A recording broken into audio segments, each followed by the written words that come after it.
Judge Juan Marchand still pushes forward to sentence Donald Trump for the Stormy Daniels hush money case. A large majority of House Democrats vote against the Laken Riley Act, which would deport illegal alien criminals. And Joe Biden and the mainstream media downplay the ISIS sympathies of the man behind the truck attack that left 14 dead in New Orleans. We have those stories and so much more. Blaze News Tonight starts right now.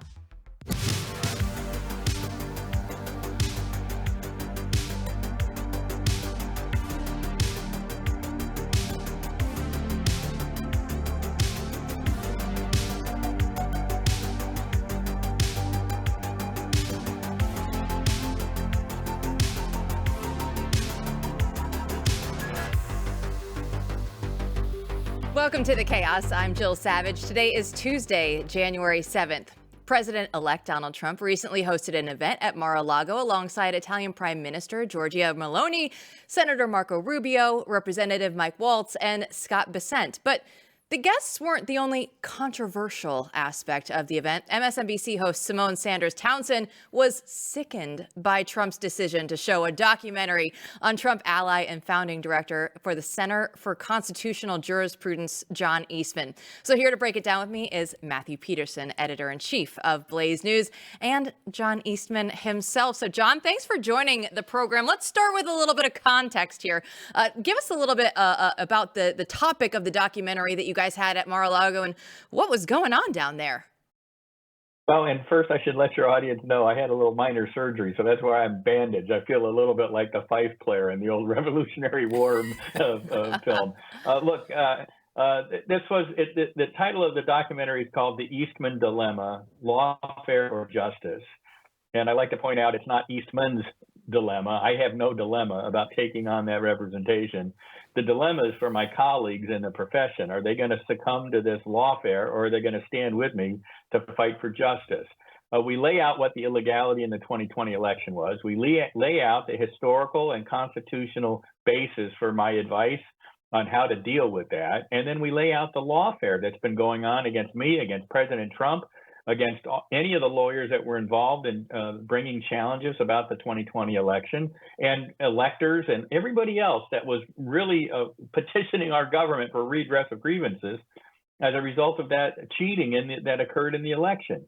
And we think it was important to tell that story. I'm delighted that the Madison Media Group out of Hollywood thought it was a story worth telling and put together, I think, a fabulous film that describes in great detail what was wrong with the 2020 election and you know what's even more a threat to our nation, and that is the lawfare that's resulted from it. John, let's go into this, because I want to go back to the larger issue here and why you're at Mar-a-Lago in your story. But we have to talk about this MSNBC stuff and these articles that came out, because they were shocked and very upset that that this happened at all, that Trump was hosting a documentary about you, one of his advisors, and they were very upset. Have you followed this? I mean, have you paid attention to this? Because it's pretty wild. Explain it to our audience. It's wild, and their statements on air are full of demonstrably false claims. One, that I was disbarred. I haven't been disbarred, at least not yet. So that's false, and it's defamatory. That media were barred from going to the event. That's not true. We publicized it. We invited media for weeks leading up to it. And media were there. They were taking pictures. They were interviewing me. We had a media line and a red carpet arrival for all the people, the participants. And media were in the panel discussion and in the film. So again, lie number two, and then they draw a defamatory conclusion from that. So they must know that what they were doing was untoward, because they didn't let anybody see it. I mean, it's just blatantly false. And we'll see whether we're going to take action against them to hold them to account for that. The other thing is, President Trump is not the sponsor of this film or of the event. We rented out the Mar-a-Lago facility just because of the connection. I represented President Trump, but he was on site and he decided on his own to come join us for the event. He was at a dinner having Prime Minister of Italy, Giorgia Meloni, there for dinner, and came down to watch the film with us. And it was wonderful. And the press were all there. They took pictures of it. So it was quite an event, and he said a few words at the outset, thanking me for my representation of him, and pointing out, since Congress changed the law that I was relying on in part for my advice, that they must have acknowledged that I was right, because otherwise they wouldn't have needed to change the law. So and it was a great fun event. They were serving popcorn and sodas at the movie, but we had receptions with lovely dinner around the poolside at Mar-a-Lago there. It was a great kickoff for this film. And by the way, anybody else that wasn't able to make it to Mar-a-Lago for the premiere can now watch it. It's available for a limited time only for free at madisonmediafund.org. And people can go there and watch it and share it with their friends. We're then going to start a tour around the country, doing a lot of private screenings around the country, and those on my website at givesendgo.com/Eastman. So people, if we're in your town and you'd like to come see this and talk to me and hear more detail and get some of the scuttlebutt and the behind the scenes information about the film, you can come to one of those as well. John, I mean, we've known each other for some time. I mean, I've learned a lot from you. We've been colleague in the seminar programs for Claremont. And I think people should know just how much you've gone through because of your support for President Trump over the last years. The extent of the attack on you and your family is just unbelievable, and it's been inspirational to watch you fight against it. So I want to know personally, I mean, what was it like to be at Mar-a-Lago, to get those comments from Trump and have this documentary be made after all these battles for all these years?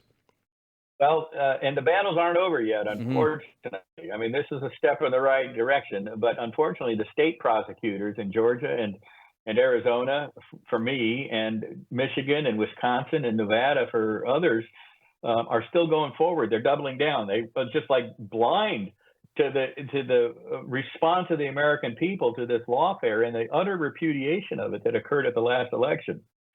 But I was unindicted co-conspirator number 2 in Jack Smith's indictment against President Trump in D.C., indicted co-conspirator number 3 in Georgia, number 13 in Arizona, went through a 10-week bar trial, what one commentator described as the longest and most expensive bar disciplinary proceeding in history. And that's not over either. We've been briefing for the last 8 months the appeal. That'll go to an intermediate appeal court called the Review Department. And then they don't have authority to disbar me either. It has to go to the California Supreme Court for another round of appeal and briefing and oral argument there. The purpose of this is to scare lawyers taking on cases or clients or causes that the left deems unworthy to be represented. And it's a thumb in the nose, a stick in the eye of one of the most cherished aspects of our legal system, that everybody deserves an attorney. I mean, look, for most of our history, the person on the pedestal for this was John Adams, who represented the British soldiers after the Boston Massacre. And he caught some heat for that at the time, but we've uniformly recognized what a noble thing he did there.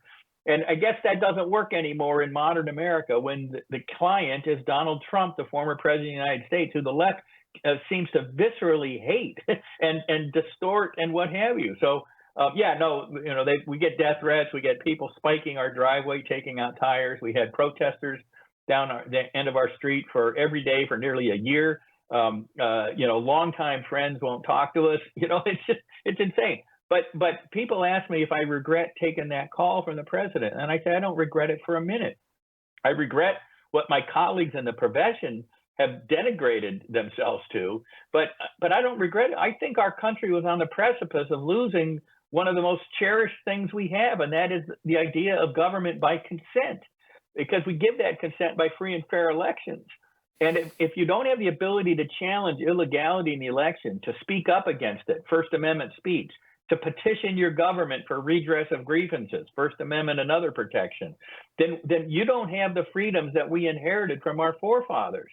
And for whatever reason, I've been cast into a role on the front lines of this battle to preserve those freedoms for our kids and our grandkids. And I can't think of anything more important to be doing with my career and my experience than protecting our Constitution and our precious freedoms so that they pass on to the next generations. Well, John, that is very well said. In the time that we have left with you, I want to get your take because we see that Donald Trump is going to be scheduled to be sentenced for the New York hush money case. It's going to be on January 10th. It's just 10 days before the inauguration. So what do you expect this outcome for the sentencing will be? And do you think that it will affect Trump and his presidency? Well, all we'll do is, every news account about the election in 2020 always contains an editorial opinion inside the news account.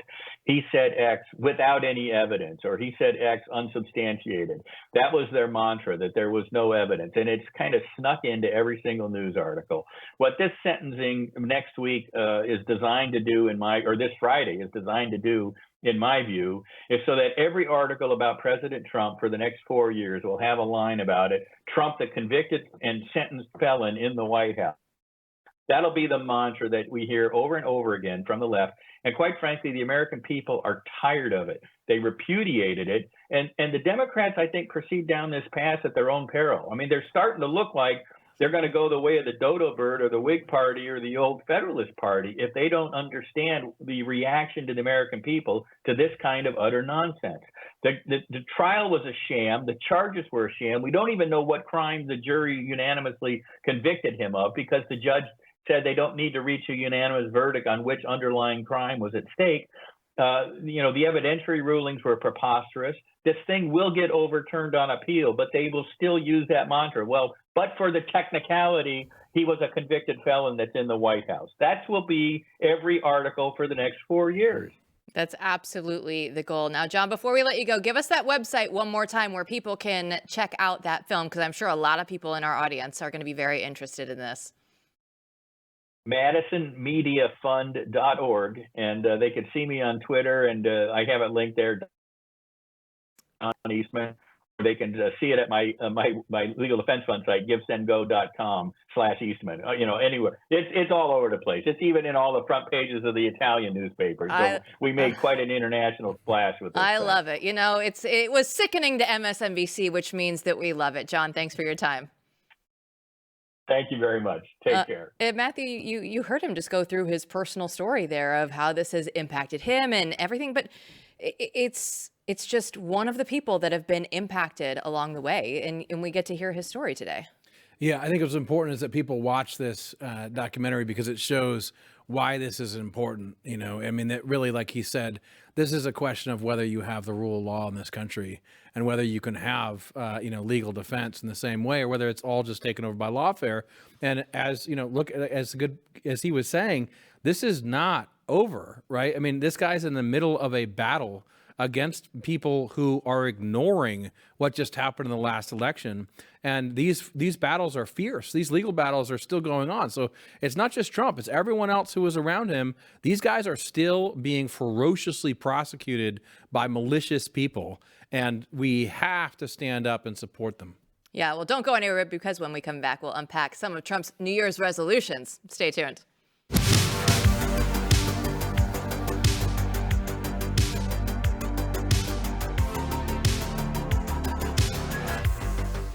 We could see some increased tariffs on our trade partners, tax cuts and regulations. All those could change, but you need to learn why gold is a viable diversification tactic now more than ever. Birch Gold is releasing their ultimate guide for gold in the Trump era. It's a forward with Donald Trump Jr., and you can get your free copy along with Birch Gold's free information kit on gold by texting my name Jill to the number 989898. And here are the facts. This is what we know, right? The national debt continues to increase.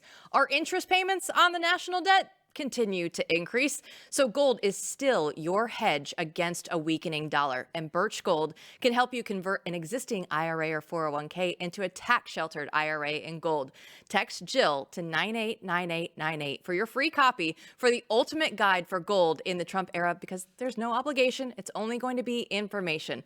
They have an A+ rating from the Better Business Bureau, countless 5-star reviews, and thousands of happy customers. You too can trust Birch Gold. Text my name, Jill, to the number 989898 today. With his inauguration right around the corner, Donald Trump recently announced one of his priorities includes changing the name of the Gulf of Mexico. Take a look. We're going to be changing the name of the Gulf of Mexico to the Gulf of America. I love that so much. But that wasn't all, because he also announced changes to help secure America's elections. One of the things we're going to do is we've got to fix the election so that we get honest counts and they get done by 10 o'clock in the evening or something thereabouts. That would also be lovely. Here to discuss is Blaze senior politics editor Chris Bedford. So Chris, I mean, are we really going to see this change to the Gulf of America, or is Donald Trump just trolling us? I suspect a little bit more of the latter. And I've actually been a little disappointed that left-wing press hasn't flipped out at their usual levels. I mean, just a few years ago, if Trump had said something like this, they would have absolutely, how dare he, act of war. You'd see the "this is not normal" signs out in the streets and all that. And of course, we'd all have a laugh and a chuckle at the whole thing. But this seemed to almost, I mean, at least I haven't been paying too close attention, but seem to be taking it in stride. It's just a symptom of how thoroughly defeated they actually seem to be. You know, Gulf of Mexico, Gulf of America, freedom fries. I like it. All right. Well, I mean, I'm fine with it either way, to be honest with you. I'm okay with the change.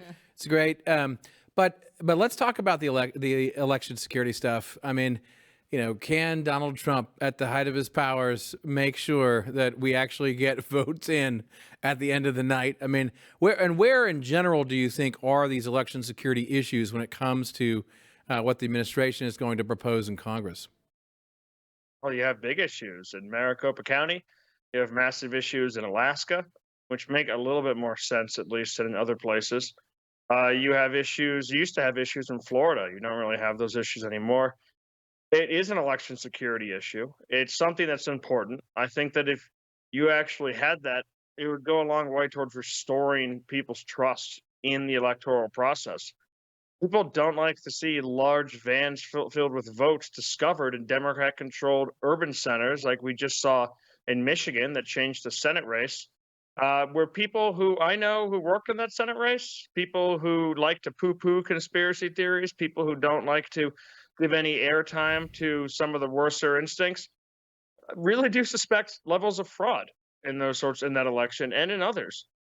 This would really curtail the ability to do that. Of course, the way this works, I remember I drove to Philadelphia right after the 2020 election when I thought I was going to be going to sleep for the first time in months of election coverage. Instead, we rented a car and blasted up to Philly. And by the time I got there, there are already dozens and dozens of people in already printed T-shirts, which, as you know, actually has a turnaround time, with the same printed sign saying, "Count every vote, count every vote." They try to make it so that if you have cutoffs or you have expectations and standards for how to count, if you say you have to have your name and the date, or you have to get it in by a certain time, that is somehow voter suppression. So this is an issue that routinely, consistently helps Democrats, not Republicans. And at the same time, it's one that they have the machine apparatus already in place with which to defend it. So, this is an obviously good idea, a common sense idea, one that would restore trust, one that would be good for the system. It's unlikely to pass in Washington for basically all of those reasons. Well, we have seen something pass in Washington. The House just passed its first bill of the 119th Congress. It's the Laken-Riley Act. And this one, it's big because if there are illegals that are out there convicted of theft crimes, guess what? They can detain them. And it even lets states sue the Department of Homeland Security if illegal immigrants, should I say, easy for me, if they harm their residents, they can actually be sued. But we look at this and a majority of Democrats, Chris, opposed this. Why can we not all get on board with something that seems to be a no-brainer? Because these Democrats love their sanctuary cities. They love their sanctuary states. They refuse to cooperate with immigrations and customs enforcement. They refuse to cooperate with the federal government in the deportation of dangerous criminals, including rapists and murderers who are illegal. Forget about just criminals. I mean, a lot of these Democrats are also in favor of different legislation to decriminalize a lot of these sorts of petty thefts, as they call it, or thefts under $500, which, by the way, at a 7-Eleven or a CVS, it's a lot of product under $500. they're so ideologically opposed to it that they can't come around to giving it a win. However, well, the vast majority, I think 3/4 of the Democrats voted against this. The number did rise by more than 10 from the last Congress. Yeah, I think you had 48 Democrats in the end voted for this. So now it's going to go to the Senate. And this is kind of one of, like, Joe Biden is still president. Donald Trump is not in the White House yet. So he's not going to be sitting there ready to sign anything. So this is an example of intelligent politics by the GOP. Make the Democrats vote against this or make the Democrats vote for it.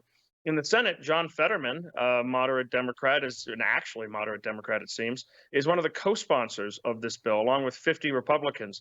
He's going to be pushing for it. And if Democrats resist, then Republicans ought to force a talking filibuster.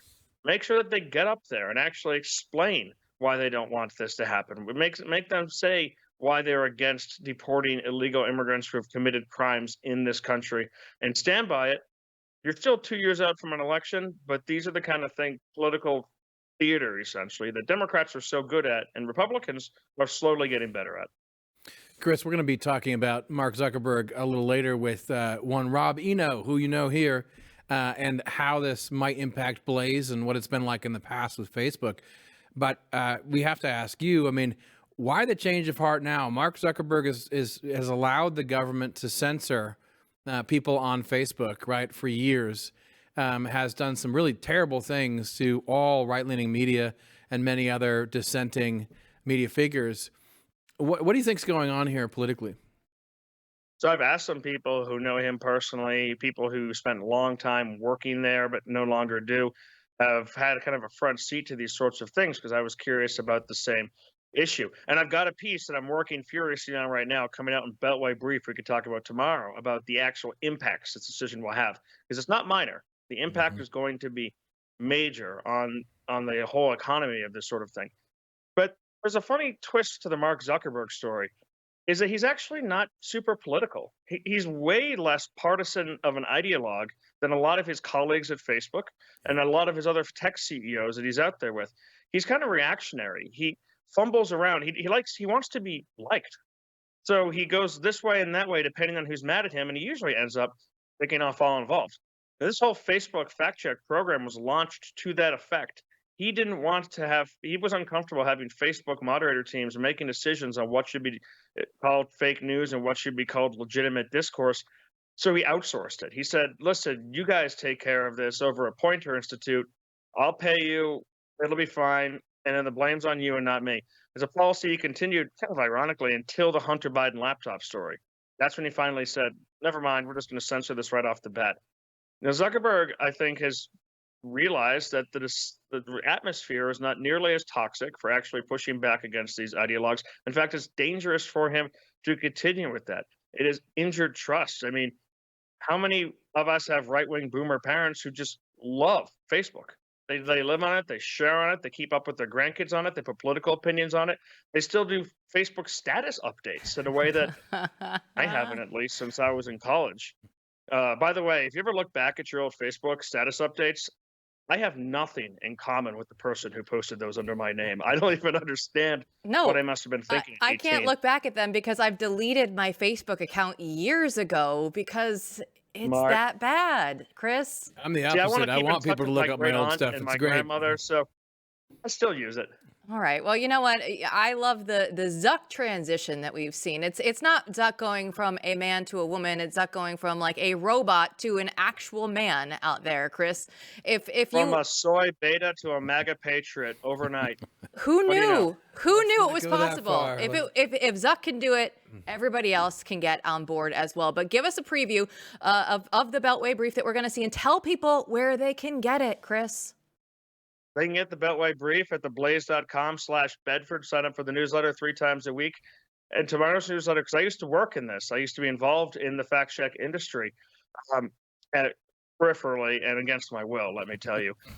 But it's big money, and it's become addicted to big tech's money in a way that this move doesn't just signal another kind of irritable switch towards trying to curry favor with Trump.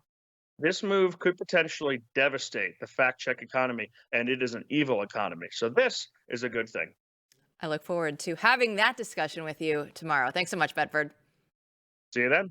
I mean, we look at it and it is going to have a huge impact. Everything that he's saying right now on the Beltway, on the brief, it's all having a huge impact.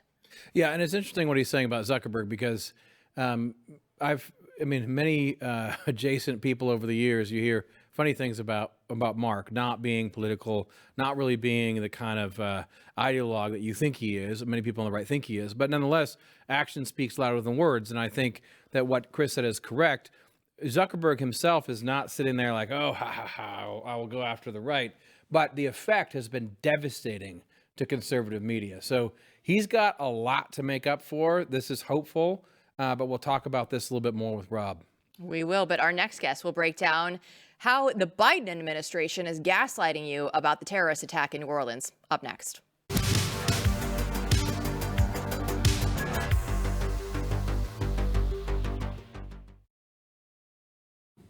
On New Year's Day in New Orleans, at least 14 pedestrians were killed and dozens more were wounded when a man driving a pickup truck drove through a crowd that was celebrating the holiday.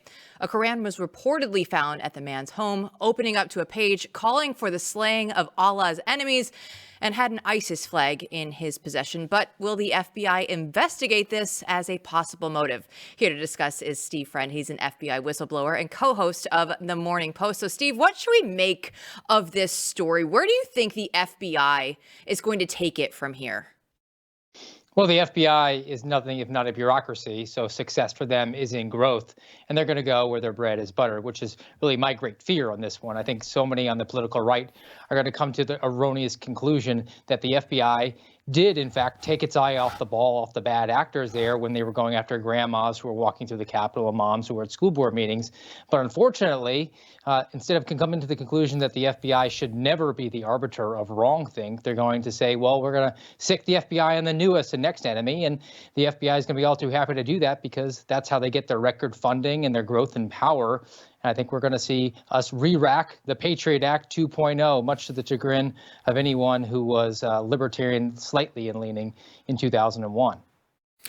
Steve, say more about that, because it's a very important point that may not be obvious. I mean, when people look at this, I think in our audience, they think, look, there's so much incompetence. Are they really going to track these people down, et cetera, et cetera? But no one is thinking about Patriot Act 2.0. Like, what are you talking about?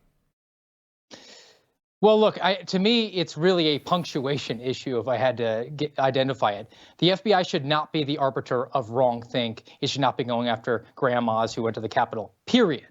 You should not put a comma and say, and then go after one or another particular ideological group, because the FBI is Skynet from the Terminator.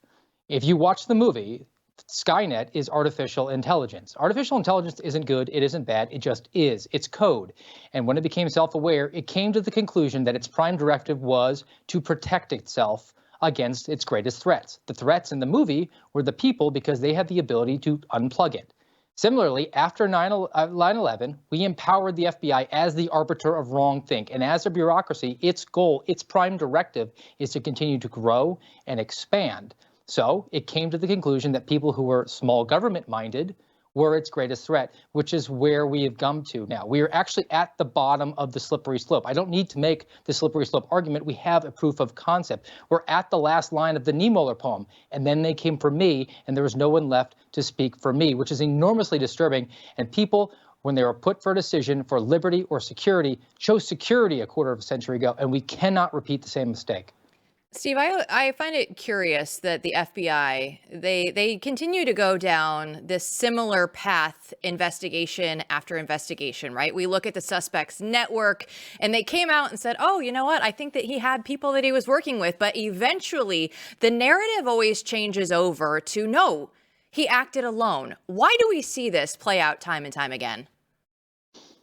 Well, I mean, you could speculate all day on it because for me, from my standpoint, having watched the FBI run the same playbook over and over again against vulnerable people and entrapping them in so many of these terrorist plots that they were never capable or predisposed to even do, the FBI builds out the networks ahead of time. But I think with this case, with this individual, until we find out more, they just throw everything they can possibly up. They have enormous powers. They can get the signals intelligence. They can get the connections that somebody will have via their email or their phone or their social media, and they will then use that as a launching point to go after other people. And they might be doing it for objectively good reasons to find out if they're co-conspirators, but then there's the other bureaucratic angle to that, and that is, well, you're a person of interest. You had some sort of tangential connection to this terrorist, so you know what we should do? We should open up an assessment on you, which the Patriot Act gave the FBI the ability to do. They don't even need probable cause or reasonable suspicion. They just need an articulable purpose to open up an assessment, which is essentially an investigation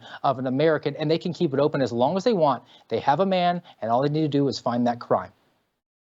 Steve, I want to hear what you have to say about the other incident from January 1st. But before leaving this, I mean, so what do you think the chances are that this one, you know, we actually see something normal happen at the end of the day? Because it does seem as if, given I know what you just, you know, what you just made clear, and I agree with it about the FBI, but with this one, it just seems like it's so, it seems like it's so obvious, or you know, and it's so public, that I would think that there would have to be something like a normal investigation and on a normal timeline, especially with the new administration coming in, or will they? I mean, what will happen? What do you think will happen? Well, they're always going to have the ability to hide it and say that it's national security, it's classified, we can't be really transparent with the American people. I'm actually comparing it more to the San Bernardino terrorist attack that we had almost 10 years ago. And the reason for that is we saw the ridiculous walkthrough by the New York Post on the search warrant scene, which they clearly hadn't collected an adequate amount of evidence. I mean, they had electronics there. They had bomb-making materials. They had the Quran there. They didn't gather it. That didn't make sense. But to me, connecting the dot on that was that the media was also allowed into that residence in San Bernardino afterwards. And I think there's going to be a larger push here to bring back the Going Dark initiative, which is essentially the skeleton key that the FBI wanted there to get into a iPhone. And they also want the ability to get into encrypted applications. And even after the Butler assassination attempt last year, we saw this really choreographed conversation between Lindsey Graham and Paula Bate of the Senate Judiciary Committee, where they said they want real-time ability to monitor your private communications, and your First Amendment be damned. And I think that this is just an opportunity for the bureaucracy to grow. Well, Steve, take us to Las Vegas, then. The other incident, as Matthew was alluding to, there on January 1st with the Tesla Cybertruck outside of Trump Tower that blew up. And give us your take. What do you make of that? Because there have been so many different theories that have opened up with that one. It's really difficult to sort of get a grasp on it because of the timing of things, but I really do believe that this is a coincidence that happened. There's no plumb line in ideology here. I don't think these guys were working together or any cahoots at all whatsoever. Certainly you have a radical Islamic terrorist in New Orleans. Here in Las Vegas, I think that this was really somebody in the throes of an emotional disturbance, a psychotic break. To me, coming from a background of local police and federal police, it has all those hallmarks here where there was sort of a disruption going on in the gray matter between the ears, whatever it was, and he was sort of imbibing things. So we saw the conversations in his emails about the drones that were going.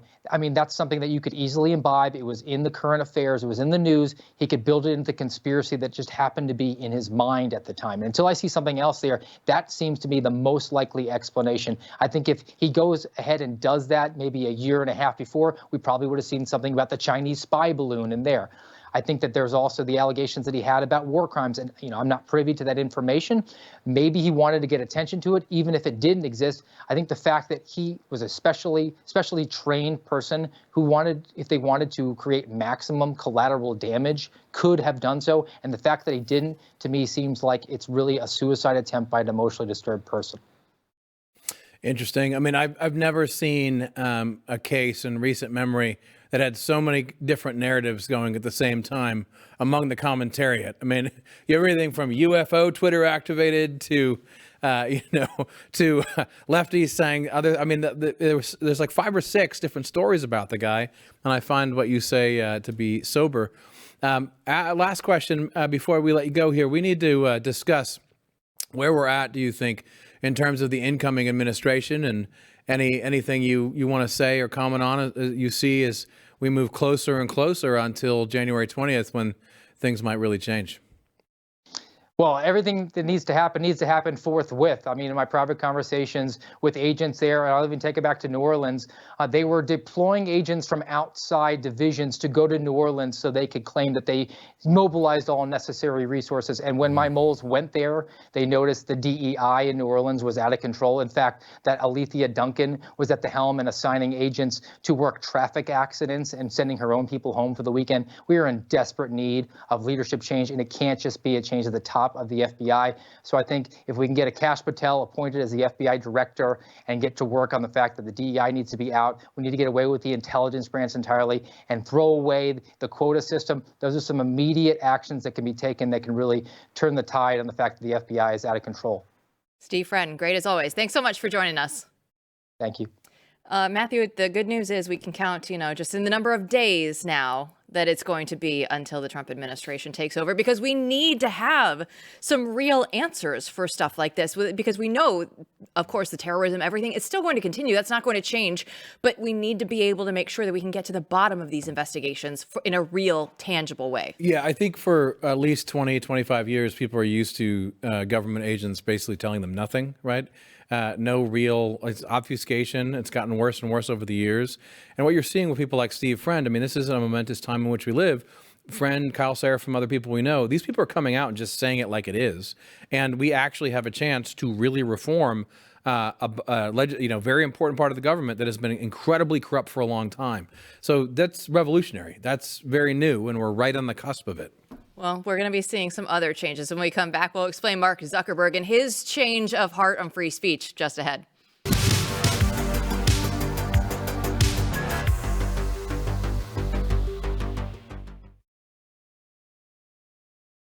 One of the worst censorship offenders has decided to change their tune. Meta founder Mark Zuckerberg announced big changes for Facebook and Instagram. He said they want to encourage free speech, open speech, switch to something like community notes that they have on X. I am shocked to even be saying this to you. So here to help us break it all down is Rob Eno. He's our Blaze media critic. And I'm going to need some help with this, Rob, because I hear the words that Zuck has said. He says he wants free speech, but I don't know if it's really going to sink in that this is actually happening, that this is something, because are we just supposed to forget the past, right? We know how this has gone for years on Facebook. Yeah, we absolutely know how this has gone for years on Facebook. I mean, they've spent $100 million since 2016 funding fact check companies that then get used to fact check things that are true that we say. And in their blog post today, that announcing this, not Zuckerberg, but Joel Kaplan, their global affairs officer, said that they thought that they were trying to be safe and make sure that inaccurate things weren't being said. But he actually says that's not the way things played out, especially in the United States. Experts have biases and perspectives, and we shut down legitimate political speech, including from people like us. We had writers during the pandemic. I mean, think of all the things that Facebook, because of the fact checkers, said were wrong, right? Hydroxychloroquine was a horse dewormer. It wasn't a, Nobel Prize winning drug that treats viral infections, that masks work, that mRNA shots stop transmission. I mean, all of these things, when our people said it, people at the Blaze, people at the Daily Caller, people at Breitbart, people across the spectrum said it, they were shut down. And then the other thing that they did is they just stopped your grandma from posting political news, right? They stopped grandma from posting political news.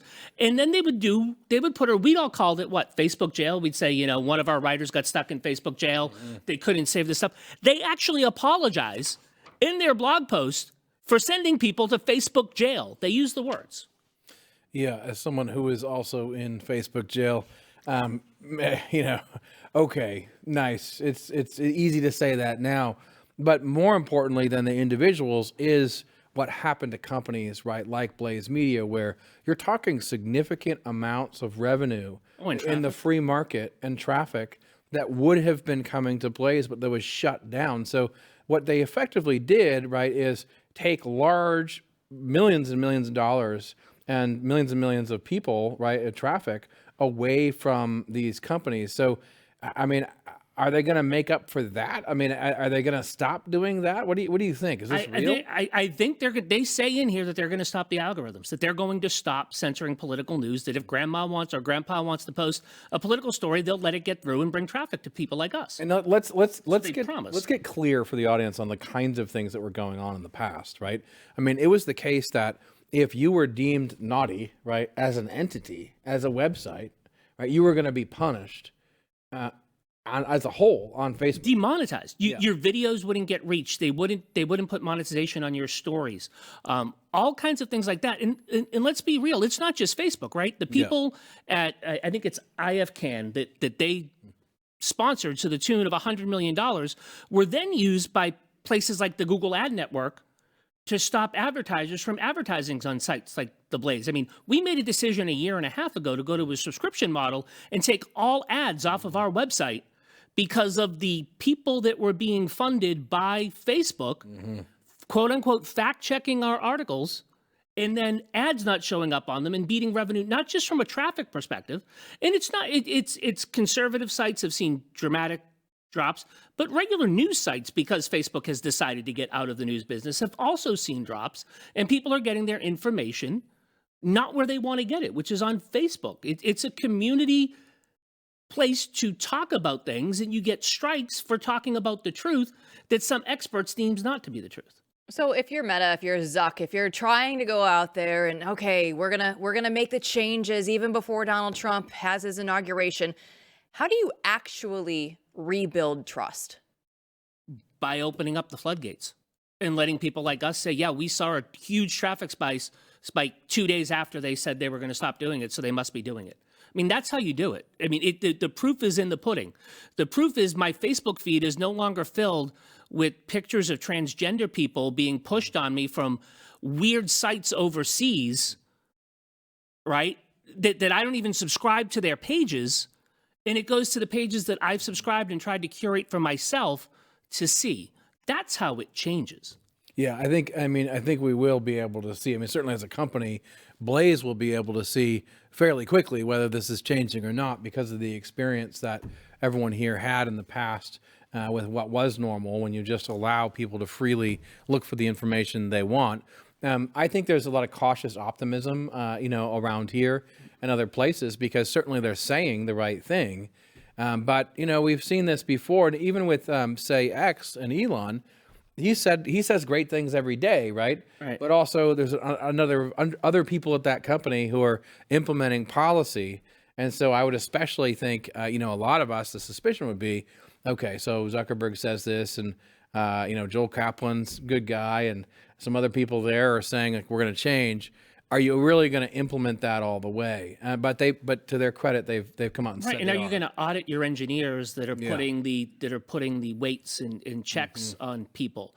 That's going to be where the proof is that if your feed actually becomes what your feed was pre-2016 before they started doing this, and you're actually seeing the types of stories that you want to see instead of things that are, completely. And let's be honest, they could be doing this for a business reason, right? I mean, right now, the only people on Facebook are slightly boomers like me, upper Gen X folks, mid-Gen X folks, and above. I mean, young millennials and Gen Z and those folks they're on Instagram, but they're not on Meta's Facebook thing. So ad revenue must be down for Facebook too. Rob, so they're looking for. Thank you for calling me young. That's what I'm going to take away from this segment is you called me young on this, and I think we're going to end on a high note, Rob. I'll look at going back to Facebook if that's what it's going to take. Thanks so much for joining us here. Thank you.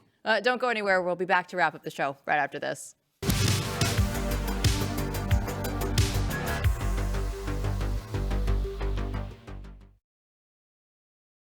We've said we're going to celebrate the wins as they come, and I think the demoralized leftists, Matthew, when we see Facebook, Instagram, Meta, whatever you want to call it, Zuck's entities out there saying, you know what, yeah, we're going to stop fact-checking you. We're going to let you have free and open dialogue on our platform.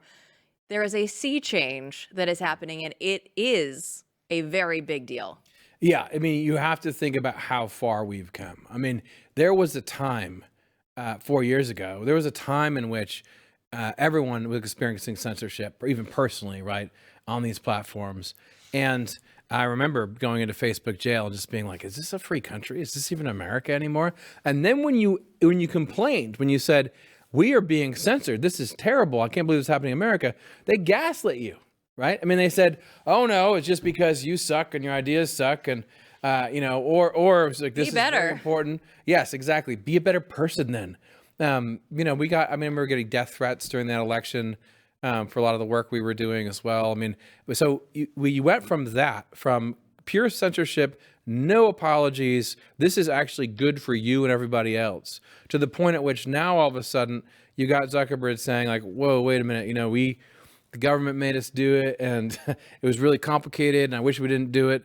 And coming back around to saying they're not going to do it. So, yeah, it is a sea change. It's absolutely, it's stupendous. It's amazing. It's great that it's happening, but it doesn't solve the problem. No, and it's a trust but verify situation, right? Like, okay, we'll give you some grace, that's fine, but we're not going to completely trust you just yet. We're not going to dive all in. We still need to build things on our side and move that needle even more. Yes, I think the irrevocable lesson, the lesson that you have to take away from what's happened in the last few years is that you can never trust these people again. You cannot trust big corporate. You need to build your own stuff. You need to decentralize. You need to disrupt.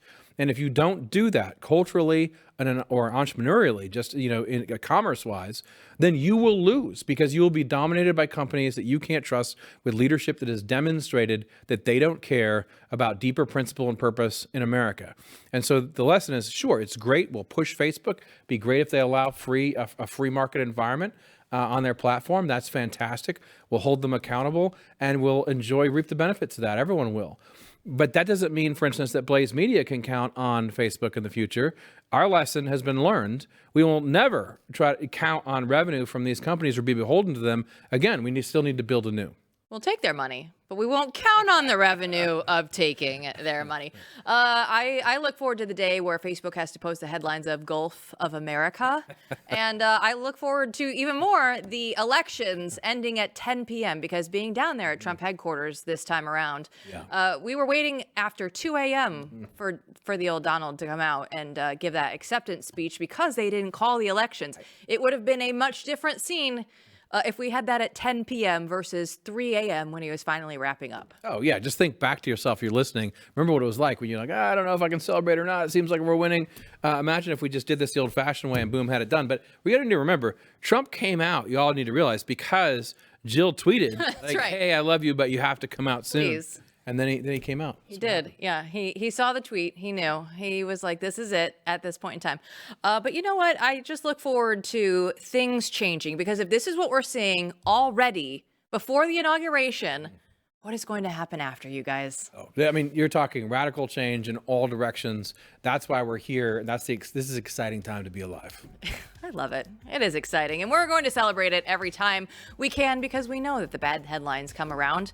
But we want to celebrate the good ones, and we'll continue to do that tomorrow night on the show. We'll see you then.